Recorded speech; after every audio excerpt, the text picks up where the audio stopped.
ভারাক্রান্ত মন নিয়ে আপনাদের সামনে এসেছি। বাংলাদেশের সার্বিক পরিস্থিতি আমাদের সকলকে ব্যথিত করে চলেছে। চারপাশের বাতাস ভারী হয়ে উঠেছে। শ্বাসরুদ্ধকর পরিস্থিতিতে দেশের জনগণ হাঁসফাঁস করছে। আজ দেশের জনগণের সামনে একটি প্রশ্ন: বাংলাদেশ কোথায় গিয়ে দাঁড়িয়ে আছে? কোন দিকে যাচ্ছে?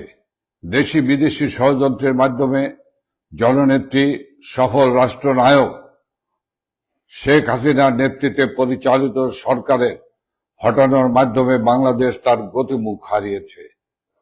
আর্থ সামাজিক অর্থনৈতিক অগ্রগতিতে আন্তর্জাতিক পরিমণ্ডলে বারংবার প্রশংসিত বাংলাদেশ আজ অস্থিতিশীলতার চোরাবালিতে ডুবে গেছে। আজকের বাংলাদেশের সবকিছুর চেয়ে বোধহয় মানুষের জীবনের দামটাই কম।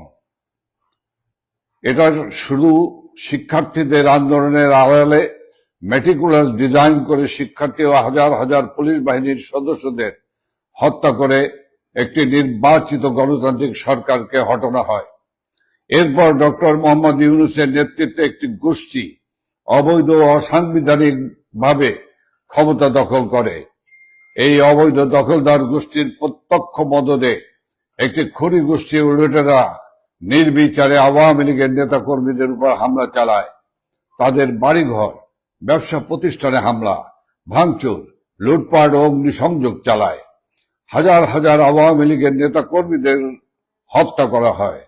পাশাপাশি রাষ্ট্রযন্ত্রকে ব্যবহার করে বাংলাদেশ আওয়ামী লীগ সহ মুক্তিযুদ্ধের পক্ষ শক্তির প্রগতিশীল মানুষদের উপর অবর্ণনীয় দমন পীড়ন, নিপীড়ন, নির্যাতন চালিয়ে যাচ্ছে। বঙ্গবন্ধু কন্যা জননেত্রী শেখ হাসিনা ও আওয়ামী লীগের নেতাকর্মী এবং কেন্দ্রীয় 14 দল সহ প্রগতিশীল চিন্তা চেতনার ব্যক্তিদের বিরুদ্ধে মিথ্যা, বানোয়াট, ভিত্তিহীন ও মন গড়া রাজনৈতিক হয়রানিমূলক হত্যা মামলা দেওয়া হয়েছে। সেই সব মৃতদের অনেকেই জীবিত আছে। টাকার প্রলোভন দেখে মামলার বাদী বানানোর পরিকল্পিত কৌশলের গোমরও ফাঁস হয়েছে। এই অবৈধ দখলদার সরকার রাজনৈতিকভাবে উদ্দেশ্য প্রণোদিত হয়ে প্রহসনমূলক বিচারের মাধ্যমে বঙ্গবন্ধু কন্যা, সফল রাষ্ট্রনায়ক, সফল প্রধানমন্ত্রী শেখ হাসিনাকে যে ফাঁসি দেওয়ার সিদ্ধান্ত নিয়েছে তাও ইতিমধ্যে প্রমাণিত। বাদ বিচারহীনভাবে চলছে গণগ্রেপ্তার। মব সন্ত্রাসের মতো অভিনব এক ত্রাসের উপাদানের সাক্ষী হয়েছে বাংলাদেশ। এই অবৈধ দখলদার সরকারের বিরুদ্ধে কেউ কথা বললেই তার উপর অত্যাচারের খড়গ নেমে আসে। সনাতনী ধর্মাবলম্বী, বৌদ্ধ, খ্রিস্টান সহ অন্যান্য সম্প্রদায় ও জাতিগোষ্ঠীর বাড়িঘর, ব্যবসা প্রতিষ্ঠান ও ধর্মীয় প্রতিষ্ঠান এবং তাদের উপর গণহত্যা চালানো হচ্ছে। আওয়ামী লীগের নেতাকর্মী সহ এসব হত্যাকাণ্ডের শিকার হওয়া পরিবারের সদস্যদের বিচার চাওয়ার অধিকারটাও কেড়ে নেওয়া হয়েছে। মহান মুক্তিযুদ্ধের মাধ্যমে প্রতিষ্ঠিত বাংলাদেশের বৈচিত্র্যময় ও সমন্বয় সমাজকে ধ্বংস করে সাম্প্রদায়িক সম্প্রীতিকে গভীর সংকটে ফেলে দিয়েছে এই সরকার। বাংলাদেশের অগ্রযাত্রার অভিমুখ বদল করে একাত্মবাদিতা কায়েম করার লক্ষ্যে সাম্প্রদায়িক শক্তিকে পরিপুষ্ট করা হচ্ছে। বাংলাদেশের জন্মের ইতিহাস মুছে ফেলার পায়তারা করা হচ্ছে। রাষ্ট্রাচার থেকে মুক্তিযুদ্ধের ইতিহাস ও ঐতিহ্যের সঙ্গে সম্পর্কিত দিবস যেমন ঐতিহাসিক 7 মার্চ সংবিধান দিবস, 15 আগস্ট জাতির পিতা বঙ্গবন্ধু শেখ মুজিবুর রহমানের শাহাদাত দিবস বা জাতীয় শোক দিবস সহ অন্যান্য গুরুত্বপূর্ণ দিবস সমূহ বাদ দিয়েছে। জয় বাংলা জাতীয় স্লোগানের রায়ের উপর স্থগিতাদেশ দেওয়া হয়েছে, কিন্তু যে স্লোগান বাঙালির অস্তিত্ব জানান দেওয়ার অনুরণিত হয় সে স্লোগান রুদিবে সাধ্যকার। বাংলার শহর, নগর, বন্দর, গ্রামগঞ্জে জয় বাংলা ছড়িয়ে গেছে। জয় বাংলা গণমানুষের অবিভাজ্য বোধ থেকে রস আস্বাদন করছে নতুন আঙ্গিকে। ধন্যবাদ ও কৃতজ্ঞতা জানাই আওয়ামী লীগের নেতাকর্মী এবং মহান মুক্তিযুদ্ধের চেতনায় বিশ্বাসী দেশপ্রেমিক মানুষদের, যারা মৃত্যু ভয়কে উপেক্ষা করে মুক্তিযুদ্ধের আকাঙ্ক্ষার বাংলাদেশ বিনির্মাণের সংগ্রাম চলমান রেখেছে। প্রিয় ভাই ও বন্ধুগণ, আজ বাংলাদেশ গভীর সংকটকাল অতিক্রম করছে। একে তো মানুষের জানমালের নিরাপত্তা নাই, আবার নিত্য প্রয়োজনীয় দ্রব্য সহ সবকিছুর দাম ঊর্ধ্বমুখী। দ্রব্যমূল্যের ঊর্ধ্বগতির ফলে প্রতিনিয়ত দুর্বিষহ হয়ে উঠেছে মানুষের জীবন। বর্তমানে বাংলাদেশে বেঁচে থাকার জন্য সবকিছুতে চড়া মূল্য দিতে হলেও একমাত্র বোধ হয় মূল্যহীন হয়ে পড়েছে মানুষের জীবন। সময়ের সঙ্গে পাল্লা দিয়ে বাড়ে লাশের সংখ্যা। যত্রতত্র ফুলের সুবাস না থাকলেও নাকে ভেসে আসে গলিত অর্ধগলিত লাশের দুর্গন্ধ। এই অবৈধ দখলদার গোষ্ঠী দেশ ধ্বংসের যে সূক্ষ্মোপায় তারা করছে তার প্রমাণ তাদের প্রতিটি পদক্ষেপ। আন্দোলনের সময় মেটিকুলাস ডিজাইনের অংশ হিসাবে রাষ্ট্রীয় গুরুত্বপূর্ণ স্থাপনার সময়ে অগ্নিসংযোগ ও ধ্বংসযজ্ঞ চালিয়েছিল। তারই অংশ হিসাবে সচিবালয়ের মতো সুরক্ষিত জায়গায় অগ্নিকাণ্ড সংগঠিত করা হয়েছে। সরকারের লাগামহীন স্বেচ্ছাচারিতা ও দুর্নীতির প্রমাণ নিশ্চিহ্ন করতে এমন নীলনকশা কিনা আমরা জাতির কাছে সেই প্রশ্ন রাখছি। উল্টো এর মধ্যে সরকারের পক্ষ থেকে ষড়যন্ত্র তত্ত্ব আবিষ্কারের অপচেষ্টা করা হচ্ছে। সব জায়গায় আওয়ামী লীগের ভূত দেখার মতো দৃষ্টিভঙ্গি থেকে সরকারের কেউ কেউ আওয়ামী লীগের নেতা কর্মীর উপর দোষ চাপানোর অপতৎপরতা চালাচ্ছে। অথচ আওয়ামী লীগের নেতা কর্মীদের যেখানে বাড়িতে থাকতে দেওয়া হচ্ছে না, রাজপথে নামতে দেওয়া হচ্ছে না, মব সন্ত্রাস বা বিভিন্ন দলের ক্যাডার ও সন্ত্রাস বাহিনী লেলিয়ে দিয়ে বাদ বিচারহীন ভাবে যাদের জীবন কেড়ে নেওয়া হচ্ছে, তারা সচিবালয়ের মতো সংরক্ষিত এলাকায় প্রবেশের সুযোগ পাবে, এ ধরনের কথা বলা বাতুলতার সামিল। সচিবালয় শুধু সিসিটিভি ক্যামেরা না, নাইট ভিশন ক্যামেরাও আছে, তাতে ভিডিও ফুটেজ থাকার কথা। সেই ভিডিও ফুটেজ আমরা জাতির সামনে প্রকাশ করার দাবি জানাচ্ছি। নিরপেক্ষ ও সুষ্ঠু তদন্তের মাধ্যমে এই অগ্নিকাণ্ড সংগঠিত করার সঙ্গে জড়িতদের বিচারের আওতায় আনার দাবি জানাচ্ছি। আজ জনমানসের কথা উঠেছে, যে সরকার জনগণের জানমাল ও সচিবালয়ের মতো গুরুত্বপূর্ণ স্থাপনার নিরাপত্তা দিতে পারে না, সেই সরকারের রাষ্ট্র পরিচালনার নৈতিক বৈধতা নাই। এই সরকারের পদত্যাগ নিয়ে তাই গণদাবি উঠেছে। সেই গণদাবির প্রতি সমর্থন রেখে আমরাও অবৈধ অসাংবিধানিক দখলদার ফ্যাসিস্ট ইউনূস সরকারের পদত্যাগ দাবি করছি।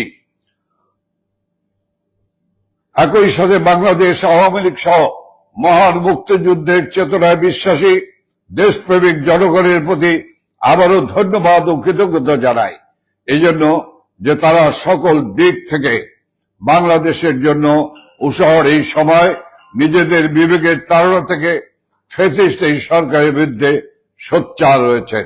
আমরা বিশ্বাস করি সমগ্র জাতির সম্মিলিত বিবেক যতই আহত কখনো পরাজয় স্বীকার করবে না।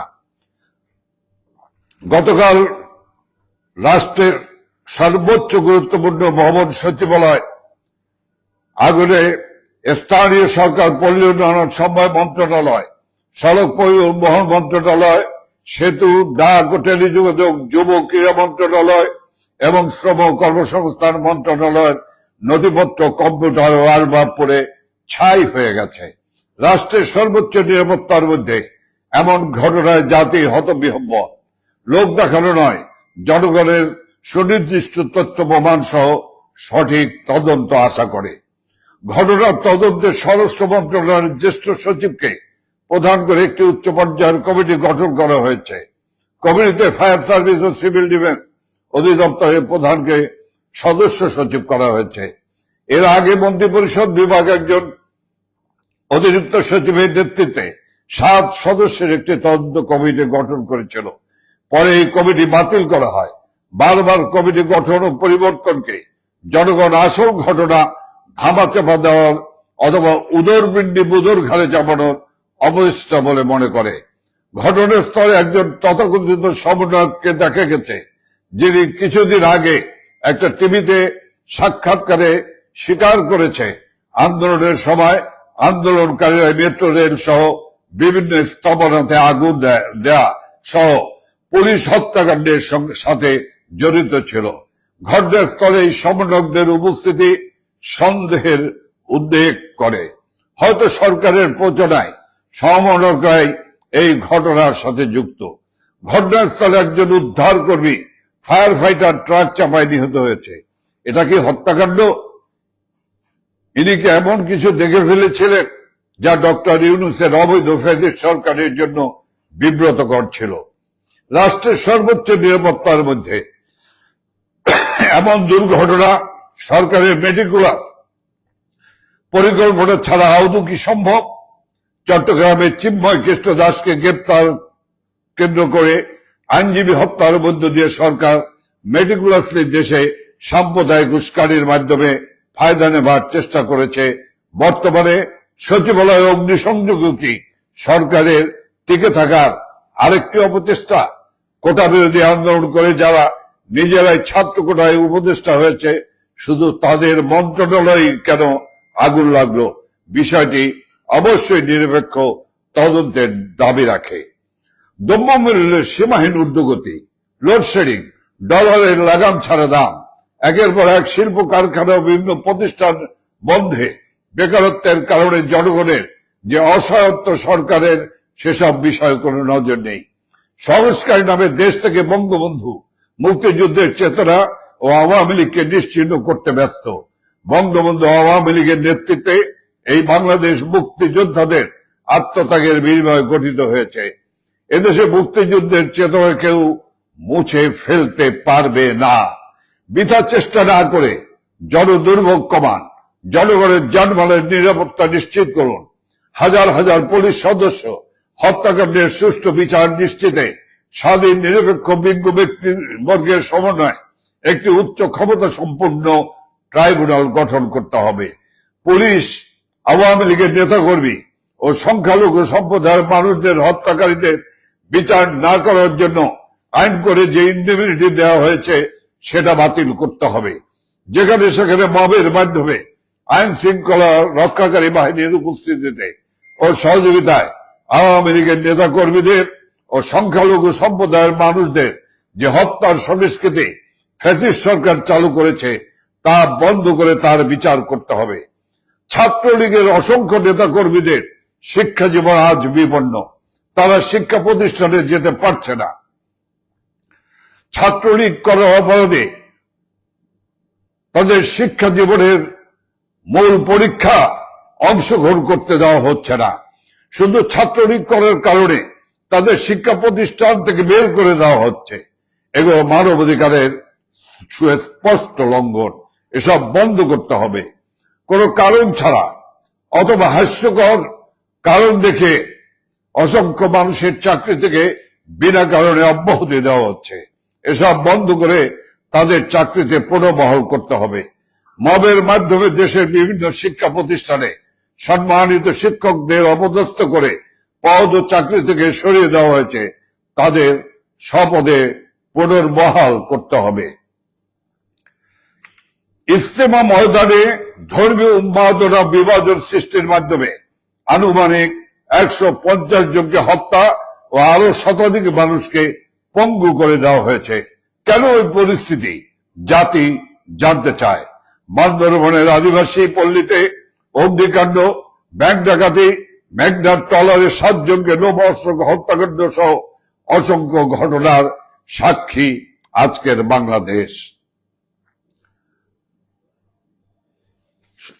সুপ্রিয় ভাই এবং বোনেরা, বঙ্গবন্ধুর সোনার বাংলাদেশ গড়ে তোলার লক্ষ্যে বাঙালি জাতিকে আবার শেখ হাসিনার নেতৃত্বে ঐক্যবদ্ধ হতে হবে। বাংলাদেশকে একটি উন্নত জাতি হিসেবে গড়ে তুলব আমরা। আসুন আমরা সকলে মিলে বঙ্গবন্ধু কন্যা, সফল রাষ্ট্রনায়ক, সফল প্রধানমন্ত্রী জননেত্রী শেখ হাসিনার নেতৃত্বে দেশটাকে গড়ে তুলি।